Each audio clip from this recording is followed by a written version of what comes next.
परमेश्वर को भी धन्यवाद మన ప్రేమతో ఆహ్వానించినటువంటి బిషప్ ప్రసాద్ పాలయ్య గారికి, ఆర్చ్ బిషప్ ప్రసాద్ పాలయ్య గారికి నాకు తెలియజేస్తున్నాను. मुझसे प्रेम करके मुझे बुलाए गए जो उनके प्रभु के दास प्रसाद पॉल जी को भी मैं धन्यवाद देता हूँ गहराई के साथ. हालेलुया. ఈ సాయంకాల సమయంలో ఎంతమంది సంతోషంగా ఉన్నారు?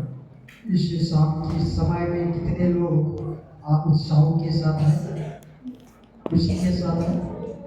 ఉదయం నుంచి అలసిపోయినట్టున్నారు కదా, सुबह से अभी तक थक गए होंगे. హల్లెలూయా. మంచిది. ఒక 45 నిమిషాలు లేదా 50 నిమిషాలు దేవుని వాక్యాన్ని మనం ధ్యానం చేసుకుందాం. ठीक है, इस समय में हम लगभग 40 मिनट तक परमेश्वर के वचन से देखेंगे. Hallelujah, hallelujah, hallelujah, hallelujah, hallelujah. మంచిది. దినాన ప్రభు మనకు ఇచ్చినటువంటి అంశం, లోకమునకు నీ విశ్వాసమును కనపరుస్తున్నావా? आज मुझे परमेश्वर ने दिया समय में आप सुनेंगे परमेश्वर का वचन को लोगों तक पहुंचा रहे हैं क्या?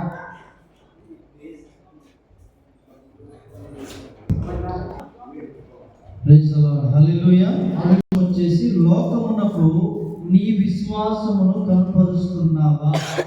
आज का टॉपिक है संसार को आपका विश्वास बांट रहे हैं क्या? ఇక్కడ ఎంతమంది యేసు ప్రభువును సొంత రక్షకుడిగా విశ్వసించారు? यहाँ पर उपस्थित लोगों में से कितने लोग हैं प्रभु यीशु मसीह को अपन उद्धार करना ग्रहण किया है? समझ में आया? कितने लोग हैं उद्धार करता ग्रहण किया है? చేయొద్దండి. నేను యేసు ప్రభువును విశ్వసించాను చేయొద్దండి. मैं विश्वास करती हूँ, करता हूँ यीशु मसीह में. Hallelujah, hallelujah. యేసు క్రీస్తుని సొంత రక్షకుడిగా విశ్వసించిన మనము, यीशु मसीह ही मेरा उद्धार करता करके विश्वास किए हुए हम, సో మన యొక్క విశ్వాసమును ఇతరులకు కనపరచాలి. और उस विश्वास को दूसरों तक पहुंचाना है. సో కొంతమంది యేసు ప్రభువుని విశ్వసిస్తారు కానీ ఇతరులకు తెలియనివారు, రహస్యంగా ఉంచుకుంటారు. कई लोग खुद तो प्रभु यीशु मसीह तक यीशु मसीह को विश्वास करते हैं लेकिन उस विश्वास को दूसरों तक नहीं पहुंचाते हैं. సో మనం ఎప్పుడూ కూడా మన యొక్క క్రైస్తవ జీవితాన్ని లేదా విశ్వాస జీవితాన్ని రహస్యంగా జరిగించకూడదు. कभी भी हम लोग हमारा विश्वास को गुप्त में नहीं रखना है. Hallelujah, hallelujah. మనం ఎప్పుడూ కూడా రహస్యంగా మన విశ్వాసం యొక్క భక్తిని ఉంచుకోకూడదు. రహస్యంగా हम लोग कभी भी हमारी विश्वास की भक्ति को गुप्त में नहीं रखना है. సో యేసు ప్రభు ఒక మాట అంటారు, ఏంటంటే యేసు మసీహ్ एक शब्द कहते हैं, ఎవరైతే ఈ భూమి మీద కుమారుని తన సొంత రక్షకుడిగా ఒప్పుకుంటారో పరలోకమందు తండ్రి ఎదుట నేను వారిని ఒప్పుకుంటానని ప్రభు అన్నారు. परमेश्वर प्रभु यीशु मसीह कहते हैं, जो कोई इस धरती में मुझे ग्रहण करता है तो मैं भी स्वर्ग में ग्रहण करूंगा. Praise the Lord. Hallelujah, hallelujah, hallelujah, hallelujah. చూడండి, గమనించండి. ఒకవేళ నువ్వు యేసు ప్రభువుని బహిరంగంగా నువ్వు విశ్వసించకుండా ఒప్పుకోకుండా ఉంటే పరలోకంలో కూడా నేను యేసు ప్రభువు ఒప్పుకోడు. अगर इस धरती में अगर यीशु मसीह को ग्रहण नहीं किया तो स्वर्ग में भी परमेश्वर आपको ग्रहण नहीं करेगा. సో మన యొక్క విశ్వాసం లేదా మనలో నుండి విశ్వాసం బయటికి ప్రవహించాలి. हमारे अंदर जो विश्वास है उसको बाहर में उसको बताना है. Hallelujah, hallelujah. మన యొక్క విశ్వాసము ద్వారానే మన యాత్రను మనం ముందు కొనసాగించుకోగలము. हमारा विश्वास की यात्रा को आगे चलाते जाना है. సో నీవు కనుక నీ విశ్వాసమును రహస్యముగా ఉంచుకున్నట్లయితే అది నువ్వు దేవుణ్ణి కనపరచినట్లు కాదు. నువ్వు ఎవరికో భయపడి నీ విశ్వాసాన్ని నువ్వు కనపరచట్లేదు. अब मान लो आपका विश्वास को आप तक ही रखे हैं, आप तक ही सीमित रखे हैं और दूसरों को नहीं बोल रहे, इसका मतलब आपके तक ही उसको सीमित रखा है। హల్లెలూయా हालेलुया। హల్లెలూయా. సో యోహాను సువార్తలో కొంతమంది అధికారులు లేదా ఉద్యోగులు యేసు ప్రభు యందు విశ్వాసం ఉంచారు కానీ వారు బయటికి రాకుండా లోపలనే ఉన్నారు. यूहन्ना सुसमाचार में हम देखते हैं कुछ जो अधिकारी लोग हैं, नौकरी करने वाले हैं, वो लोग यीशु मसीह पर विश्वास किया है, लेकिन दूसरों तक उस विश्वास को नहीं पहुंचा रहे हैं। ఒకసారి 12వ అధ్యాయం యోహాను సువార్త 43వ వచనము 42 43 వచనం చదువుతాము. एक बार यूहन्ना सुसमाचार उसका 12 अध्याय उसका 13 43 और 44 पद को पढ़ेंगे। 12వ అధ్యాయము 42 43 వచనాలు. 12 अध्याय उसका 42 और 43। तो भी सरदारों में से भी बहुतों ने उस पर विश्वास किया, परंतु फरीसियों के कारण प्रकट में नहीं मानते थे, ऐसा ना हो कि आराधनालय में से निकाले जाए, क्योंकि मनुष्यों की प्रशंसा उनको परमेश्वर की प्रशंसा से अधिक प्रिय लगती थी। సో ఇక్కడ చూసినట్లయితే అధికారులలో అనేకులు యేసు ప్రభువునందు విశ్వాసం ఉంచారంట. यहाँ पर ऐसा लिखा है, सरदारों में से बहुत से लोग प्रभु यीशु मसीह पर కానీ विश्वास किया है। సమాజంలో నుండి వెలివేయబడతారేమో అనే భయముతోటి ఇక్కడ ఏమన్నారు చూడండి, పరిసయ్యులకు భయపడి వాళ్ళు ఒప్పుకోలేదంట యేసు ప్రభువుని. लेकिन वहां पर फरीसियों के डर के मारे वो लोग प्रभु यीशु मसीह को मानने के लिए तैयार नहीं हुए। వాళ్ళు దేవుని మెప్పు కంటే మనుషుల మెప్పునే ఎక్కువగా ఆపేక్షించారు. और जो वहां पर देखिए, परमेश्वर की इच्छा से बढ़कर वो मनुष्यों को ही प्रशंसा कर रहे हैं। సో మనము కనుక మన యొక్క విశ్వాసమును కనపరచకుండా ఉన్నట్లయితే మనం దేవుని మెప్పును కోరేవారు కాదు. अगर हम परमेश्वर का नाम को प्रकट नहीं करते हैं तो हम परमेश्वर का नाम को ऊंचा करने वाले नहीं बनेंगे। Hallelujah hallelujah. హల్లెలూయా. हालेलुया।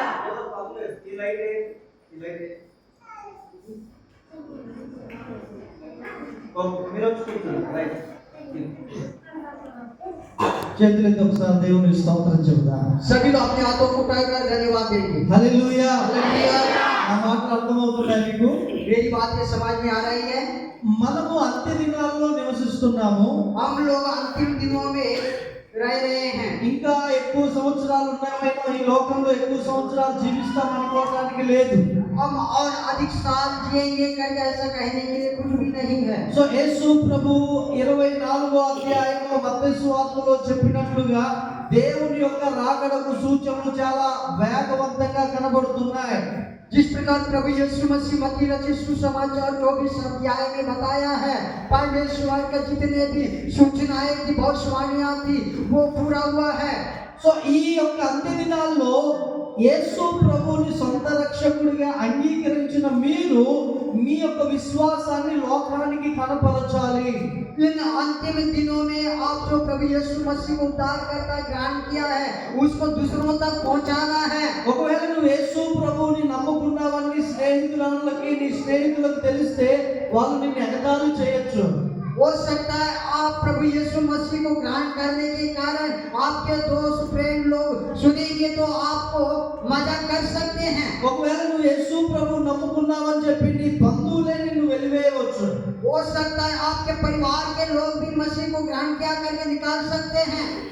అయినను నువ్వు మనుషుల మెప్పును కాదు కోరేది, నువ్వు నిజముగా యేసు ప్రభు యందు విశ్వాసం ఉంచిన వ్యక్తివైతే నువ్వు దేవుని మెప్పునే కోరాలి.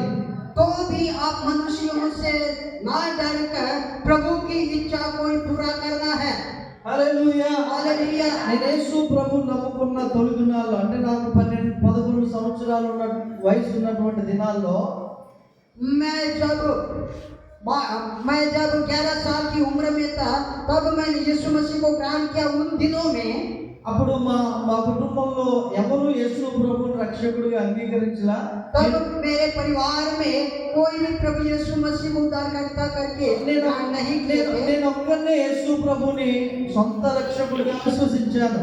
मैं अकेला ही प्रभु यीशु मसीह को ग्रहण किया है। సో మా అమ్మ మా నాన్నగారు చాలా ప్రయత్నించారు నేను మందిరానికి వెళ్లకుండా ఉండాలని. मेरे माता पिता मुझे चर्च जाने से बहुत रोकने का कोशिश किया। సో మా అమ్మగారు నాతో అనేవాళ్ళు, నువ్వు చర్చికి వెళ్తున్నావని తెలిస్తే అక్క వాళ్ళు బావ వాళ్ళు ఇంటికి రారు, వారు వాళ్ళకి ఇది ఇష్టం ఉండదు అనేసి చాలా విధాలుగా చెప్పి ప్రయత్నించేది. अब मेरे पापा क्या डरते थे बोलने से, अगर मेरा बेटा चर्च जा रहा है करके सुनेंगे तो मेरे दीदी मेरे जीजा मेरे घर में नहीं आएंगे करके उसका एक सोच था। వాళ్ళు ఎన్ని విషయాలు చెప్పి నన్ను చర్చి బంద్ చేయించాలని చూసినా నేను మాత్రం యేసు ప్రభునందు విశ్వాసమును విడిచిపెట్టలేదు. वो लोग कई प्रकार का प्रयत्न करके भी मुझे यीशु मसीह पर विश्वास करने से छुड़ा नहीं करके उन्होंने प्रयत्न किया, परंतु मैं नहीं छोड़ा है। సో అలాగున జీవిస్తున్న కాలంలో కొన్ని శ్రమలు వచ్చాయి, కొన్ని నిందలు వచ్చాయి, కొన్ని అవమానాలు వచ్చాయి. అయినను దేవుడు నా పక్షం నుండి నాకు సహాయం చేశారు. ऐसे समय में मुझे कई बार कष्ट आया है और कई बार मुझे अपमान भी किया गया है, तो भी मैं परमेश्वर पर विश्वास करने से पीछे नहीं हटा। హల్లెలూయా హల్లెలూయా హల్లెలూయా హల్లెలూయా। మనము కలిగిన ఒకవేళ మీ కుటుంబంలో నీవే మొట్టమొదటిగా యేసు ప్రభువుని విశ్వసించి ఉండవచ్చు. मान लो आपके परिवार में से पहला विश्वासी आप ही हो सकता है। ఒకవేళ నీవే మొట్టమొదటిగా యేసు ప్రభువునందు విశ్వాసం ఉంచడాన్ని బట్టి నీకు కొన్ని వ్యతిరేకతలు, కొన్ని శ్రమలు, కొన్ని బాధలు కలిగి ఉండవచ్చు. हो सकता है आप पहला विश्वासी होने के कारण आपके ऊपर कई प्रकार का निंदा भी आ सकता है। అయినను నీవు కలిగి ఉన్న విశ్వాసం ఏదైతే ఉన్నదో దాన్ని నువ్వు గట్టిగా పట్టుకొని ముందుకు కొనసాగుతున్నప్పుడు సృష్టికర్త అయిన దేవుడే నీ వెంబటి ఆయన వస్తారు. तो भी आप जो आप उद्धार पाए हुआ उस विश्वास को लेकर आगे चलते रहेंगे तो परमेश्वर आपके साथ रहेंगे। సో దేవుని యందు నీవు కలిగి ఉన్నటువంటి విశ్వాసమును నువ్వు ఏమాత్రము కూడా కప్పి పెట్టకూడదు, దానిని లోకములో ప్రదర్శించాలి. आप जो प्रभु यीशु मसीह पर विश्वास करते हैं उस विश्वास को छिपा कर ना रखना, परंतु उसको लोगों तक पहुंचाना। ఒకసారి మార్కు సువార్త 2వ అధ్యాయము मरकुस रचित सुसमाचार उसका 2 अध्याय మొదటి నుంచి 2వ వచనం నుంచి 5వ వచనం వరకు చదువుదాం. 1 पद से लेकर 5 पद तक पढ़ेंगे। मरकुस रचित सुसमाचार 2 अध्याय 1 पद से लेकर 5 पद तक। कई दिन के बाद वह फिर कफरनहूम में आया और सुना गया कि वह घर में है। फिर इतने लोग इकट्ठा हुए कि द्वार के पास भी जगह नहीं थी और वह उन्हें वचन सुना रहा था। और लोग एक लकवे के रोगी को 4 मनुष्य से उठवाकर उसके पास ले आए, परंतु जब वे भीड़ के कारण उसके निकट ना पहुंच सके तो उन्होंने उस छत को जिसके नीचे वह था खोल दिया। और जब वे उसे उधेड़ चुके तो उस काठ को जिस पर लकवे का रोगी पड़ा था लटका दिया। यीशु ने उनका विश्वास देखकर उस लकवे के रोगी से कहा, ये पुत्र तेरे पाप क्षमा हुए। ఇక్కడ యేసు ప్రభు వారి ఇంట్లో ఉన్నాడని కొంతమంది వ్యక్తులు తెలుసుకున్నారు. और यहाँ पर प्रभु यीशु मसीह एक घर में है करके उन्होंने जाना है। సో యేసు ప్రభు అక్కడ ఉండగానే అనేకమైన జన సమూహం వచ్చి ఇంటి చుట్టూ ముట్టి ఉన్నారు. जब उस घर में यीशु मसीह आया तब कई लोग जाना कि यीशु मसीह है करके, तो उस घर में चारों ओर लोग घेर लिए। సో ఆయన ఉన్నటువంటి ఇంటి దగ్గర ఉన్న వాకిట్లో కూడా స్థలం లేకుండా ఉంది. उस घर के आंगन में भी जगह नहीं था। సో ఈ లోపుగా పక్షవాయువు కలిగినటువంటి వ్యక్తిని ఒక నలుగురు మనుషులు మోసుకొని వచ్చారు. इसी समय में एक झोले के मारे व्यक्ति को वहां पर लेके आए हैं। హల్లెలూయా హల్లెలూయా। వారు వచ్చి చూసేసరికి యేసు ప్రభు దగ్గరికి వెళ్ళడానికి స్థలం ఏమాత్రము లేదు. वो लोग लकवे को लेकर आए हैं और वहां देखने से यीशु मसीह तक पहुंचने के लिए थोड़ा बहुत भी जगह नहीं था। ఆయనేమో ఇంట్లో బోధిస్తూ ఉన్నాడు చుట్టూ ఉన్నటువంటి జన సమూహంకి. यीशु मसीह उस घर के अंदर परमेश्वर का वचन प्रचार कर रहा था। సో వచ్చినటువంటి వ్యక్తులు లేదా పక్షవాయువు వ్యాధి కలిగినటువంటి ఆ మనుషుడు ఏమాత్రము ఇక్కడ ప్లేస్ లేదు కదా, ఆయన్ని చేరుకోవడానికి అవకాశం లేదు కానీ వెనుదిరిగి వెళ్ళలేదు. और वो जो लकवे का जो व्यक्ति है वहाँ आया था और वहाँ से यीशु मसीह तक आने के लिए रास्ता नहीं है करके वापस जाने के लिए भी नहीं हो पा रहा है। సో బహుశా వాకిట్లో స్థలము లేని కారణం చేత మీరు ఇంటి వెనకకు వెళ్ళి ఆ ఇంటి వెనక నుంచి పైకి వెళ్ళి ఉండొచ్చు, ఇంటి కప్పు పైకి. और ऐसा ही समय में जब आंगन में जगह नहीं रहने के कारण जो पीछे से घूमकर ऊपर चढ़े हैं। సో వాళ్ళు ఇంటి పైకి చేసిన పని ఏంటంటే పైన ఉన్నటువంటి ఆ ఇంటి పెంకు ఆ కప్పు ఆ పై భాగం అంతా కూడా విప్పినారు. तो वो लोग घर के ऊपर चढ़कर ऊपर का पूरा कपड़ा को निकाल दिया है। మీరు ఒకసారి ఆలోచించండి, వారి విశ్వాసం చూడండి, వారి యొక్క దేవుని ఎడల ఉన్నటువంటి ఆయన కార్యం చేస్తాడనేటటువంటి విశ్వాసం చూడండి ఏ విధంగా ఉందో. देखिए इनका विश्वास कैसा है, प्रभु यीशु मसीह कैसा जो चंगाई करेगा करके इनका इतना विश्वास है। देखिए యేసు ప్రభు ఒక ఇంట్లో ఉన్నారు, यीशु मसीह एक घर में है। చూడండి ఆయన వాక్యం చెబుతుంటే పైన మొత్తం పెంకులన్నీ తీసేస్తున్నారు. और यीशु मसीह अंदर नीचे जब वचन बोल रहे हैं और ऊपर सत्य का कपड़ा पूरा निकाल दिए। చూడండి ఆ పైన కప్పు 1-2 పెంకులు కాదు, ఆ యొక్క బెడ్షీట్ అంటే ఆ పక్షవాయు వ్యాధి కలిగిన వ్యక్తి పడుకొని ఉన్న పరుపు పట్టేంత వరకు చుట్టూ విప్పారు పైన కుప్పంతా.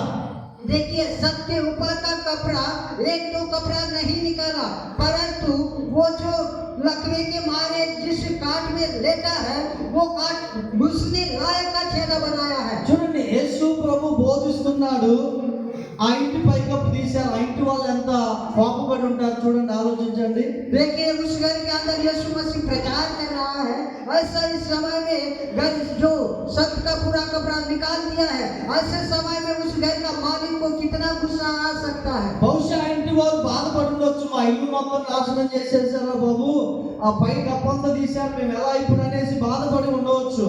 हो सकता है उन जो उस घर का मालिक है बहुत सारा जो उसको चिंता हो सकता है और गुस्सा भी आ सकता है कि हम लोग अभी यहाँ पर कैसा रहेंगे, पूरा कपड़ा निकाल दिए करके। సో ఆ ఇంటి పైకప్పు మొత్తము ఆ యొక్క బెడ్ అనగా ఆ పరుపు పట్టేంత వరకు తీసి పరుపుతోటి ఆ వ్యక్తిని కిందికి ఇంటిలోనికి దింపారు. वहाँ पर इतना कपड़ा निकाला कि वो जो काट में जहाँ लेटा है वो काट नीचे उतारने लायक। సో ఇక్కడ ప్రభు ఒక మాట అంటున్నాడు 5వ వచనంలో, यहाँ पर 5वां पद में इस प्रकार यीशु मसीह बताया, యేసు వారి విశ్వాసము చూచి, यीशु ने उनका विश्वास देखकर ఆ యొక్క పక్షవాయువు కలిగిన వ్యక్తిని మోసుకొచ్చినటువంటి ఆ నలుగురు ఈ యొక్క వ్యక్తి 5 మందిలో యేసు ప్రభు ఏం చూశారు, यहाँ पर वो जो जोले के मारे लकवे के मारे रहने वाला व्यक्ति और वो 4-5 लोगों के बारे में यीशु मसीह क्या कहा। యేసు ఏం చూశాడు ఆ వ్యక్తుల్లో, और उन 5 लोगों में यीशु मसीह क्या देखा है, విశ్వాసం చూశాడు. హల్లెలూయా. विश्वास को देखा है। ఈ సాయంకాల సమయంలో ప్రభు మనలో కూడా ఆ యొక్క విశ్వాసమును ప్రభు చూడాలి. इस रात शाम के समय में भी परमेश्वर आपका विश्वास को देखना ఈ चाहता है। సాయంకాల సమయంలో నీకు ఒక ప్రశ్న, నీలో నుండి యేసు ప్రభు విశ్వాసమును చూస్తున్నాడా?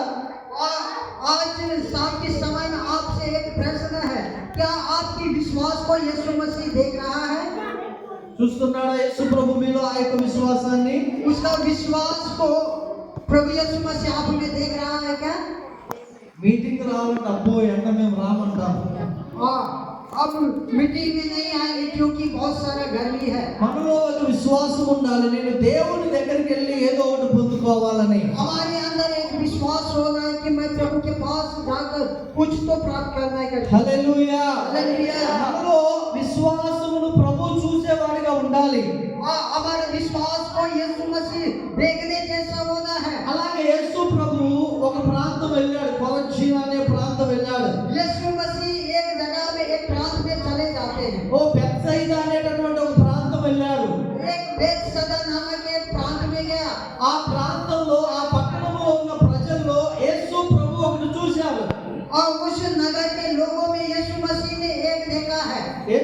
చెప్పగలరా? क्या देखा है बता पाएंगे? ఎవరైనా చెప్పగలరా అండి? कोई देख सकते हैं? ఎవరైనా చెప్పగలరా? कौन बता सकते हैं क्या देखा है?